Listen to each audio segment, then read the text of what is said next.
La semana pasada, un médico de urgencia me confesó algo que me heló la sangre. Mirá, cuando veo entrar a un paciente mayor de 75 años, ya sé que probablemente nadie va a escuchar realmente lo que tiene que decir.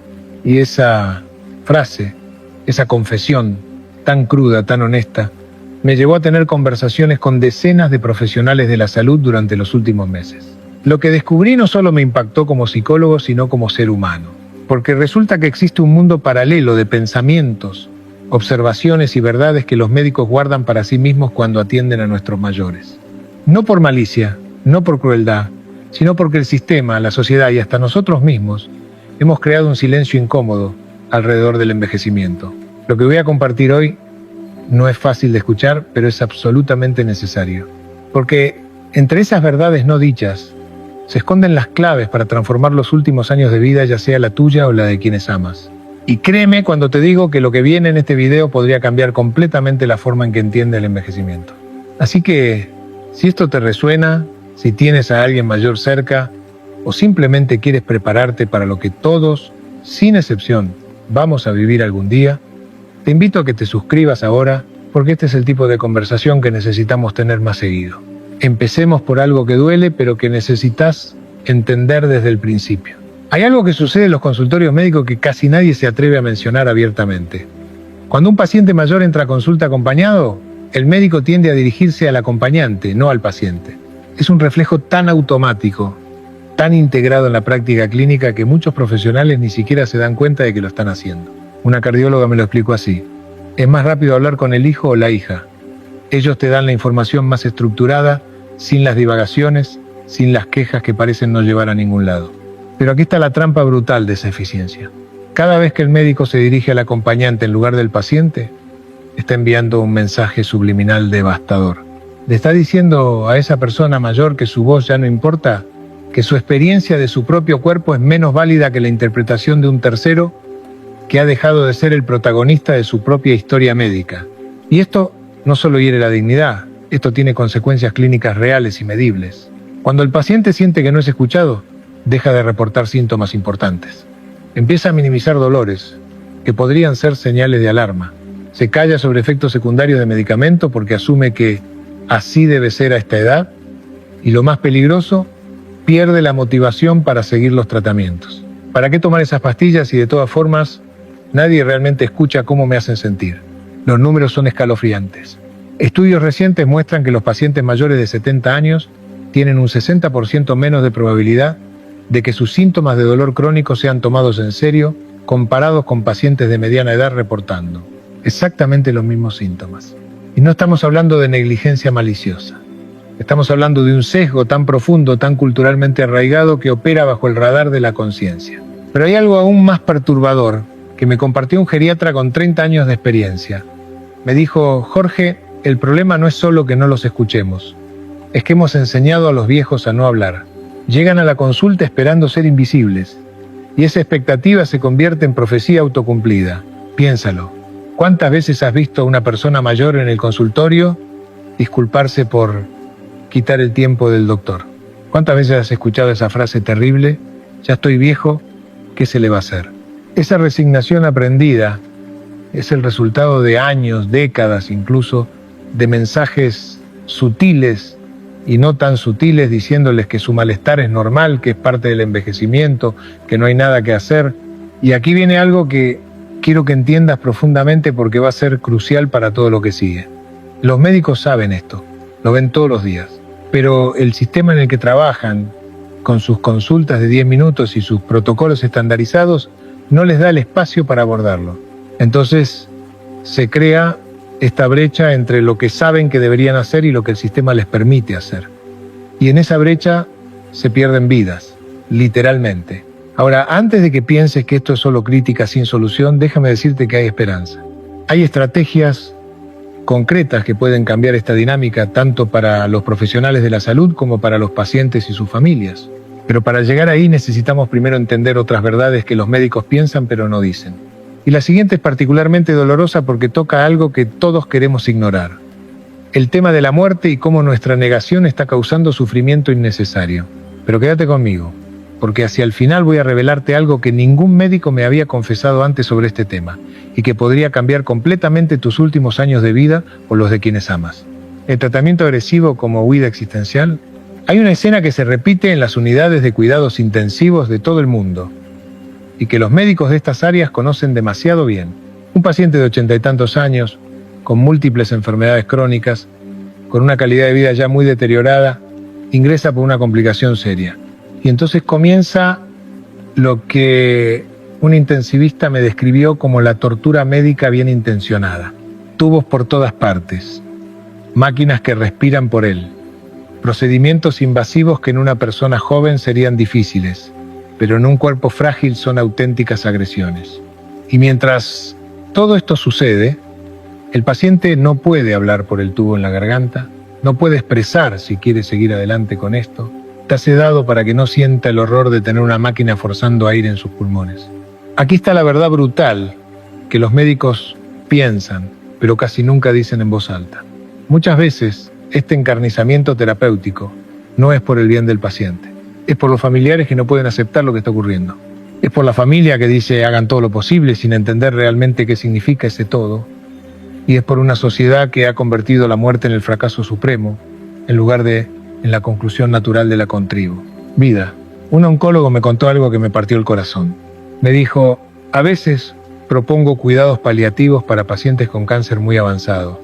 Pacientes que podrían pasar sus últimas semanas en casa, con dignidad, sin dolor, rodeados de sus seres queridos.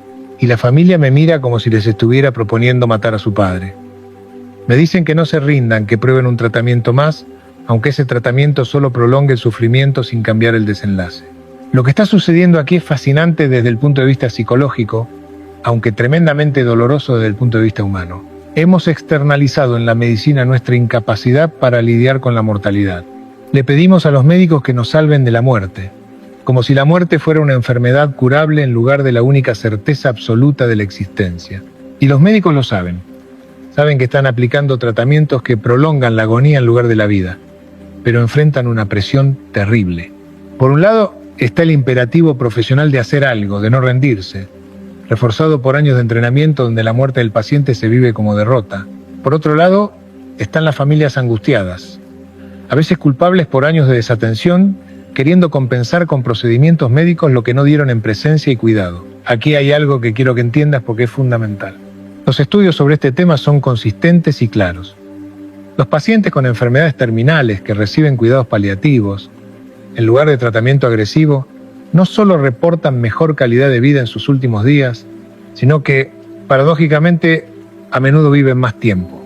¿Sí? Leíste bien. Menos tratamiento agresivo puede significar más vida, porque el cuerpo no está gastando sus últimas reservas luchando contra los efectos secundarios de tratamientos brutales. Pero hay una capa aún más profunda en esto, y es algo que rara vez se discute. Muchos ancianos aceptan estos tratamientos agresivos no porque realmente los quieran, sino porque no quieren decepcionar a sus familias. No quieren que sus hijos sientan que no hicieron todo lo posible. Es un sacrificio final, una última demostración de amor que consiste en someterse a semanas o meses de sufrimiento médico para que los que quedan puedan sentir que hicieron lo correcto. Recuerdo en consulta a un hombre de 78 años que estaba siendo presionado por su familia para someterse a una cirugía cardiovascular de alto riesgo. Me dijo algo que nunca voy a olvidar. Doctor Bucay, yo sé que probablemente no voy a despertar de esa operación, o si despierto voy a quedar peor que ahora. Pero mis hijos necesitan creer que hicimos todo. No puedo negarles eso. Le pregunté qué quería él realmente. Se quedó callado un largo rato y luego me dijo, yo quisiera irme a mi pueblo, sentarme en el patio de la casa donde crecí, ver el atardecer, comer el pan que hace mi hermana. Pero eso es rendirse, ¿verdad? Y ahí está el nudo del problema. Hemos confundido aceptación con rendición. Hemos convertido el morir con dignidad en una especie de cobardía. Y los médicos ven esto todos los días, en cada turno, en cada unidad de cuidados intensivos. Ven cómo la negación cultural de la muerte se traduce en sufrimiento innecesario para quienes están en el proceso natural de cerrar su vida. Ahora, lo que los médicos también piensan pero casi nunca dicen es esto. Ellos mismos no querrían para sí lo que están haciendo con sus pacientes ancianos. Hay estudios que muestran que los médicos, cuando enfrentan enfermedades terminales, eligen tratamientos mucho menos agresivos que la población general. Ellos saben demasiado, han visto demasiado. Y cuando les toca a ellos, la mayoría elige calidad sobre cantidad, dignidad sobre prolongación. Pero no pueden decirle esto a las familias así, directamente. El sistema no les permite esa honestidad radical. Entonces se crea esta danza incómoda, donde todos saben la verdad, pero nadie se atreve a pronunciarla claramente. Y mientras tanto, el paciente anciano permanece en esa cama de hospital conectado a máquinas, atravesado por tubos, silenciado por la sedación.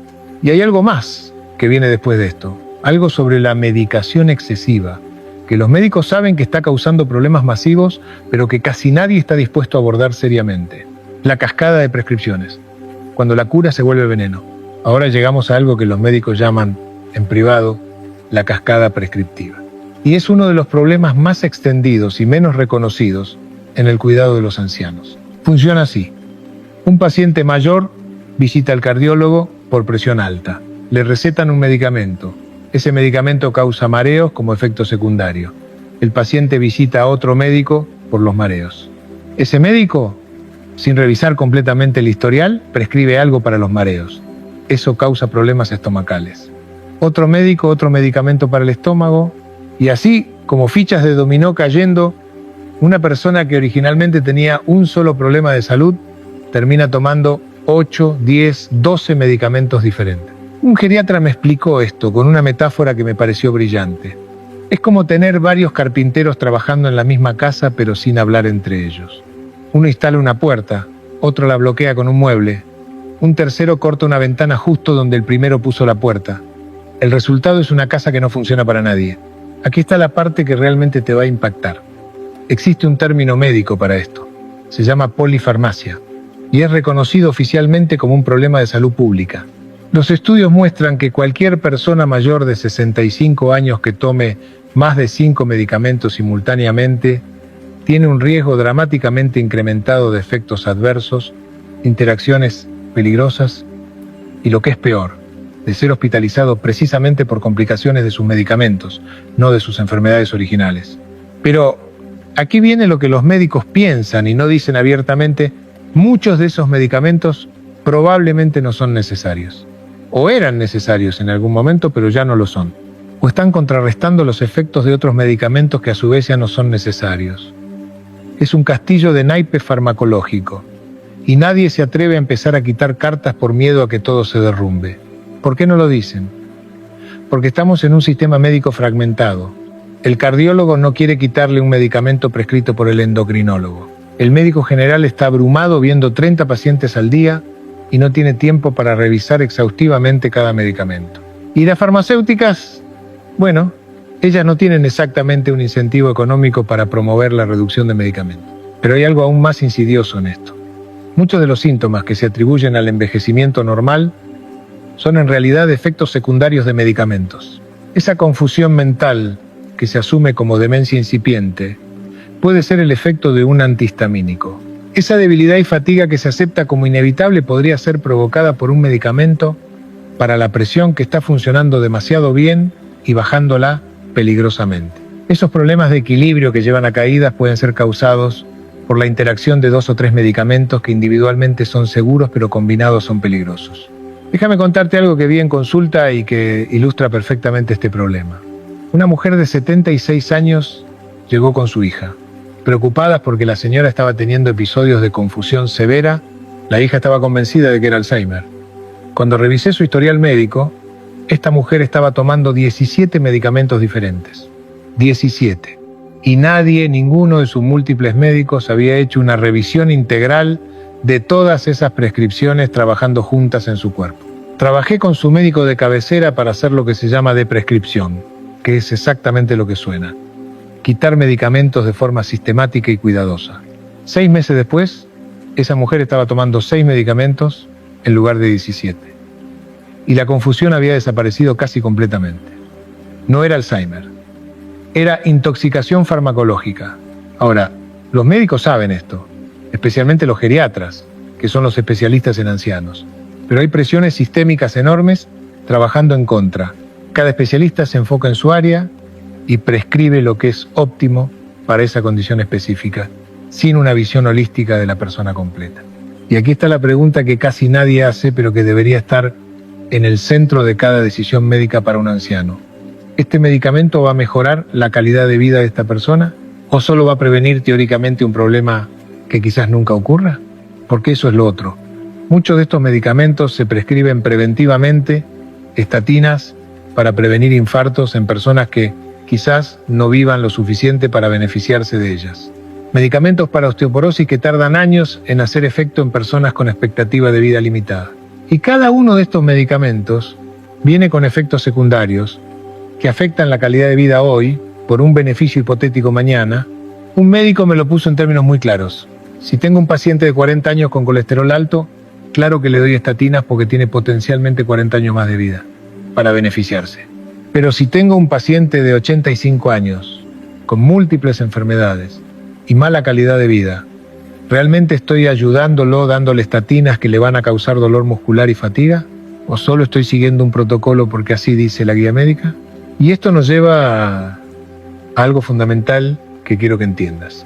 El concepto de medicina basada en evidencia que tanto se proclama tiene una limitación enorme.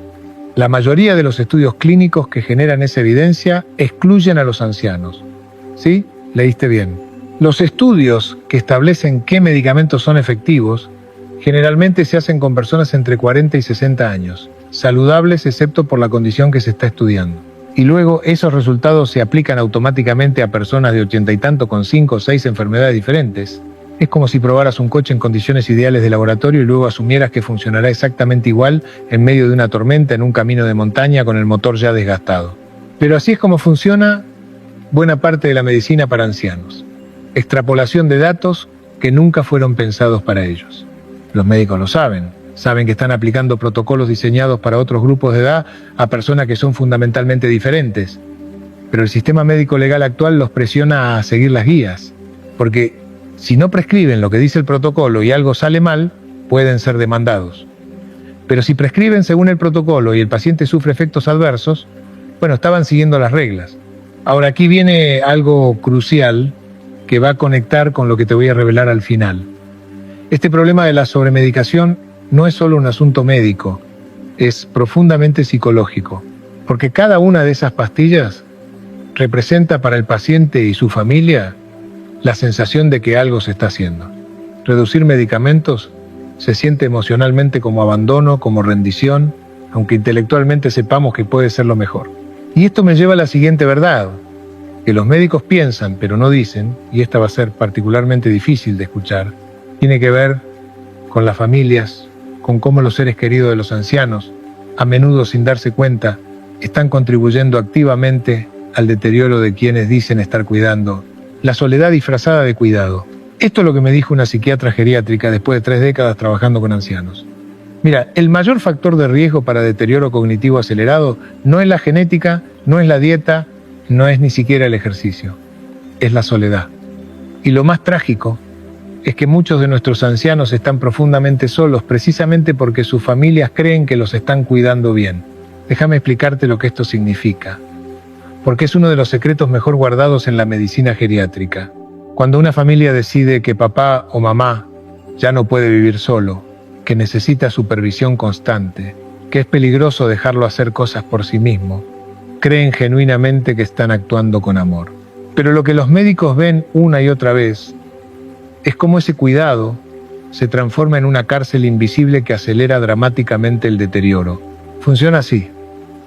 La familia contrata a alguien que esté con el anciano, o lo llevan a vivir con ellos. Empiezan a hacer todo por él. Ya no cocina porque puede olvidar la estufa encendida. Ya no maneja sus finanzas porque puede ser estafado. Ya no sale solo porque puede caerse.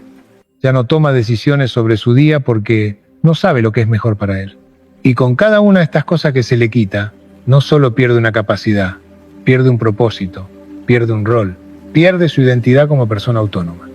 Y se convierte en un proyecto de cuidado, en un objeto pasivo de las decisiones de otros. Y el cerebro humano, ante la falta de desafíos, ante la ausencia de propósito, ante la pérdida de autonomía, simplemente empieza a apagarse. Los neurólogos lo pueden ver literalmente en los escáneres cerebrales. La actividad en las áreas relacionadas con la planificación, la toma de decisiones, la iniciativa personal, simplemente disminuye. No porque haya una enfermedad degenerativa, sino porque esas áreas del cerebro ya no se están usando. Es el equivalente neurológico de la atrofia muscular. Si no usas un músculo se debilita, si no usas regiones del cerebro se atrofian. Pero aquí está la parte que realmente duele. Las familias interpretan este deterioro como confirmación de que estaban en lo correcto, de que el anciano efectivamente necesitaba toda esa supervisión. No ven que ellos mismos crearon el problema que ahora están señalando como justificación. Es un ciclo profético que se autocumple. Tratamos al anciano como incapaz, el anciano pierde capacidades, usamos esa pérdida para justificar tratarlo como aún más incapaz, y los médicos lo ven constantemente. Ven como un paciente que hace 6 meses estaba bastante funcional, ahora parece tener demencia avanzada. Y cuando investigan descubren que en esos 6 meses lo mudaron a la casa del hijo, le quitaron todas sus responsabilidades, eliminaron su rutina, lo alejaron de sus amigos, lo separaron de su barrio, de sus lugares conocidos, todo por amor, todo bien intencionado y absolutamente devastador. Déjame compartir algo que escuché de un geriatra y que me impactó profundamente. Me dijo: cuando veo a un paciente deteriorándose rápidamente sin una causa médica clara, mi primera pregunta ahora es: ¿qué cambió en su vida social? ¿Se murió su esposa? ¿Lo mudaron sus hijos? ¿Dejó de ir al centro comunitario? Porque 9 de cada 10 veces el deterioro no es médico, es existencial. La soledad mata, no es una metáfora, es un hecho médico documentado. Los estudios muestran que la soledad crónica tiene el mismo impacto en la mortalidad que fumar 15 cigarrillos al día. Aumenta el riesgo de demencia en un 50%, eleva la probabilidad de enfermedades cardiovasculares en un 30%, pero a diferencia del tabaco o la mala dieta, no hay campañas de salud pública contra la soledad. No hay advertencias en las cajas. No hay protocolos médicos para tratarla. Y aquí viene algo que casi nunca se discute. Muchos ancianos están rodeados de gente y aún así están profundamente solos. Porque soledad no es ausencia de personas, es ausencia de conexión significativa. Es estar en una habitación llena de familiares que te tratan con condescendencia, que hablan de ti en tercera persona como si no estuvieras ahí, que toman decisiones sobre tu vida sin consultarte. Eso es soledad en medio de la multitud. Y es particularmente cruel. Tuve en consulta a un hombre de 82 años al que su familia describía como resistente y difícil. Querían que lo convenciera de mudarse con su hija, de dejar su departamento donde había vivido 40 años. Cuando hablé con él a solas, me dijo algo que nunca voy a olvidar. Doctor, yo sé que mi memoria ya no es lo que era. Sé que me cuesta más moverme, pero en mi casa sé dónde está cada cosa, conozco cada rincón. Mi vecino de al lado me saluda todas las mañanas, la señora de la tienda me pregunta cómo estoy. Allá en casa de mi hija voy a ser el abuelo que hay que vigilar. La carga, el problema. Prefiero mis limitaciones en mi lugar a ser perfecto en la cárcel de oro que me ofrecen. Y tenía razón, absolutamente toda la razón. Pero su familia no podía ver más allá de los riesgos. Y aquí está el problema. Hemos creado una cultura del cuidado anciano que está completamente centrada en la prevención de riesgos físicos, mientras ignoramos completamente los riesgos psicológicos y existenciales de ese mismo cuidado. Sí, un anciano viviendo solo puede caerse, puede olvidar tomar un medicamento, puede ser víctima de un estafador, todos esos son riesgos reales. Pero ¿cuál es el costo de eliminar esos riesgos? Es arrancar a la persona de su entorno, de su autonomía, de su dignidad, de todo lo que da sentido a su existencia. Y los médicos saben que ese costo es a menudo mucho más alto que los riesgos que se intentan prevenir. Pero no pueden decirlo así porque las familias los acusarían de irresponsables, de poner en peligro al paciente. Entonces hacen esta danza cuidadosa donde sugieren mantener tanta independencia como sea posible, sin nunca confrontar directamente la realidad de que ese cuidado hiperprotector está matando el espíritu de la persona que dicen. Estar protegiendo. Y hay otro componente en esto que casi nunca se habla, pero que es crucial. Muchas veces esta hiperprotección viene de la culpa. Hijos que no visitaban mucho a sus padres cuando estaban sanos. Y ahora, cuando los ven vulnerables, tratan de compensar décadas de desatención con un cuidado sofocante. Es comprensible, es humano, pero no es menos destructivo por ser bien intencionado. Y esto me lleva a algo que está íntimamente conectado con todo lo que hemos hablado hasta ahora. Los médicos también piensan, pero casi nunca dicen, que buena parte del llamado deterioro cognitivo en ancianos no es irreversible. que muchas veces lo que parece demencia es depresión, es efecto de medicamentos, es consecuencia de la soledad, es resultado de no tener nada significativo que hacer, pero diagnosticar demencia es más fácil, más definitivo y de alguna manera más reconfortante para las familias que enfrentar la compleja realidad de que están contribuyendo al problema. Ahora, sé que esto que estoy diciendo es difícil de escuchar. Si estás cuidando a un familiar anciano, probablemente estás sintiendo una mezcla de defensividad y culpa ahora mismo. Pero quédate conmigo porque no estoy aquí para culpar a nadie. Estoy aquí para iluminar verdades que necesitan ser dichas para que podamos hacer las cosas mejor. El deseo que no muere, sexualidad y afecto en la vejez. Vamos a hablar de algo que hace que hasta los médicos más experimentados se incomoden: la sexualidad en la vejez. Y la razón por la que es importante hablar de esto no es por morbo, sino porque la negación de la sexualidad en los ancianos es una forma más de deshumanización que tiene consecuencias psicológicas devastadoras. Hace algunos años, una enfermera de un geriátrico me contó algo que la había perturbado profundamente. Encontró a dos residentes, un hombre y una mujer, ambos en sus 80 abrazados en una cama. Cuando reportó esto a la administración, no como algo problemático, sino simplemente como información, la respuesta fue inmediata. Separaron a esas dos personas, les advirtieron que ese comportamiento era inapropiado y hasta consideraron medicarlos más para reducir su agitación. ¿Su crimen?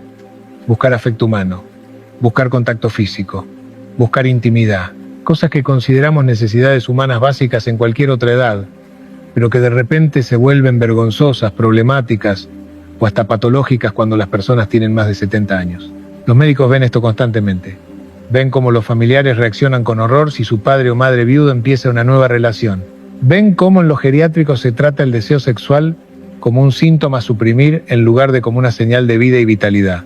Ven cómo ancianos piden Viagra o tratamiento para disfunción eréctil y se encuentran con miradas de desaprobación en lugar de atención médica profesional. Y aquí está lo que piensan pero casi nunca dicen abiertamente: la sexualidad no termina con la vejez. El deseo de intimidad, de contacto físico, de sentirse deseable y deseado, no tiene fecha de caducidad. Sí, la expresión de esa sexualidad cambia con el tiempo, como cambian tantas otras cosas. Pero la necesidad fundamental de conexión íntima permanece. Los estudios sobre esto son claros. Los ancianos que mantienen vida sexual activa, en cualquier forma que eso tome, reportan mejor salud mental, menos depresión y hasta mejor función cognitiva. El contacto físico afectuoso libera oxitocina, reduce el cortisol, fortalece el sistema inmune. Pero vivimos en una cultura que infantiliza a los ancianos al mismo tiempo que los desexualiza, creando este doble vínculo donde son vistos como niños eternos que necesitan protección, pero simultáneamente como seres asexuales que ya no tienen esas necesidades. Y hay una crueldad particular en esto cuando consideramos viudos y viudas. Una persona que estuvo casada 50 años, que compartió intimidad física con su pareja durante décadas, de repente pierde a esa persona, y si después de un tiempo de duelo busca nueva compañía, nuevo afecto, nueva intimidad, se enfrenta al juicio no solo de la sociedad, sino a menudo de sus propios hijos. Recuerdo a una mujer de 74 años que vino a consulta devastada, porque su hija la había acusado de faltarle el respeto a la memoria de papá por haber empezado a salir con alguien 2 años después de enviudar. Me dijo: doctor Bucay, mi esposo murió. Yo no. ¿Por qué se espera que entierre mi necesidad de compañía junto con él? Y tenía toda la razón. Pero hay algo más profundo operando aquí. Para muchos hijos adultos, ver a sus padres como seres sexuales es profundamente perturbador. Es más fácil, más cómodo, verlos como figuras asexuadas, casi santas, que reconocer que son personas con necesidades y deseos completos. Y los médicos ven cómo esa incomodidad de los hijos se traduce en abandono médico de esta área de la vida de sus pacientes ancianos. Piénsalo. Cuando un médico pregunta sobre función sexual a un hombre de 40 años, es rutinario. Cuando pregunta lo mismo a un hombre de 75, a menudo hay sorpresa, incomodidad, incluso ofensa. Como si cruzar cierta edad significara que ese aspecto de tu vida ya no es digno de atención médica. Pero hay consecuencias médicas reales en esto. Muchos ancianos sufren disfunciones sexuales que son efectos secundarios de medicamentos. Si eso nunca se pregunta, nunca se aborda, esos pacientes simplemente resignan esa parte de su vida sin saber que podría haber soluciones simples. Cambiar un medicamento por otro, ajustar una dosis, agregar un suplemento, cosas que se harían rutinariamente para un paciente más joven pero que nunca se consideran para un anciano. Y luego está el tema del afecto